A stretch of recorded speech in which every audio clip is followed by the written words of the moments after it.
शांति। आज 9 जून 2025 है। आज हम जानेंगे साक्षीपन और निर्णय शक्ति के बीच के क्या गहरा संबंध है। जब हम साक्षीपन की स्थिति पर स्थिर रहते हैं तो निर्णय शक्ति हमारी बढ़ती है, पर वो कैसे और कब और कैसे हम अपने निर्णय शक्ति को बढ़ा सकते हैं, आइए जानते हैं आज के स्लोगन के द्वारा। साक्षीपन की स्थिति ही यथार्थ निर्णय का तख्त है।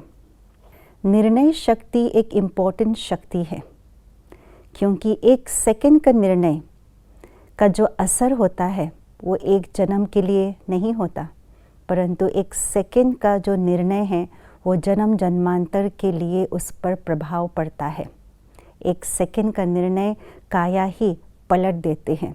इसलिए निर्णय शक्ति बहुत बहुत इम्पोर्टेंट है और निर्णय शक्ति के लिए चाहिए मन और बुद्धि की समर्थी, मन और बुद्धि की स्थिरता, अचल अडोल अवस्था। मन और बुद्धि उतना ही शक्तिशाली हो जितना शक्तिशाली परिस्थिति हमारे सामने आती है, उस परिस्थिति के लिए जो हमें निर्णय लेना है, उस परिस्थिति में उस स्थान पर रहते हुए तो उतनी ही शक्तिशाली हमारी बुद्धि चाहिए। इसके लिए आज के स्लोगन में ये कहा है कि साक्षीपन की स्थिति में स्थित रहना है। और साक्षीपन की स्थिति क्या है? बाबा ने कई मुरलियों में इस बात को स्पष्ट किया है। साक्षीपन माना डिटैच ऑब्जर्वर की स्थिति, साक्षी अवस्था और साक्षी होकर के ऑब्जर्व करना, अपने आप से भी साक्षी, ड्रामा के सीन से भी साक्षी, जो मेरे आसपास के लोग हैं, मेरे रिश्तेदार हैं, मेरे संबंधी साथी हैं, उनसे भी साक्षी। तो ऐसे साक्षीपन की स्थिति तब आएगी जब मैंने सत्य ज्ञान को समझा है, सत्य ज्ञान को यथार्थ रीति समझ करके यथार्थ रीति से धारण किया है। सत्य ज्ञान अर्थात अपने सत्य परिचय, मैं कौन हूँ, कहाँ से आई हूँ, क्या कर रही हूँ। सत्य ज्ञान अर्थात परमात्म पिता का परिचय, कौन है वो।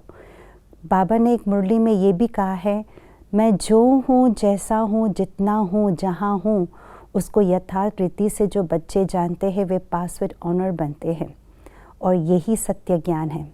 तीसरा सत्य ज्ञान अर्थात ज्ञान को, ज्ञान की राजों को, ड्रामा के राजों को समझना, ड्रामा के सीन क्या है उसका ज्ञान को स्पष्ट करना, समझना, ये है यथार्थ ज्ञान, सत्य ज्ञान। और चौथी बात है, जो मेरे आसपास जो आत्माएं हैं, इस ड्रामा के अंदर जितने भी आत्माएं मैंने जन्म जन्मांतर पाठ बजाए हैं, उन आत्माओं का यथार्थ ज्ञान, उनके संस्कारों का ज्ञान। जब इस सत्य ज्ञान को अच्छी रीति समझ करके मैंने अपने अंदर धारण किया है तो उतना उतना मेरे अंदर साक्षीपन की स्थिति परिपक्व होते जाएंगे।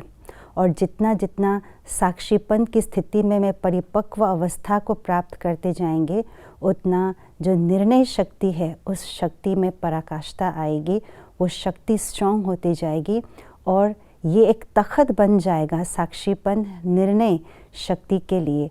जब निर्णय करने के लिए बैठते हैं, जिस प्रकार से न्यायाधीश जज एक तख्त पर, ऊंचे तख्त पर बैठ करके निर्णय देते हैं, ऐसे ही साक्षीपन की जो स्थिति है, निर्णय करने का एक तख्त है, बहुत इम्पोर्टेंट।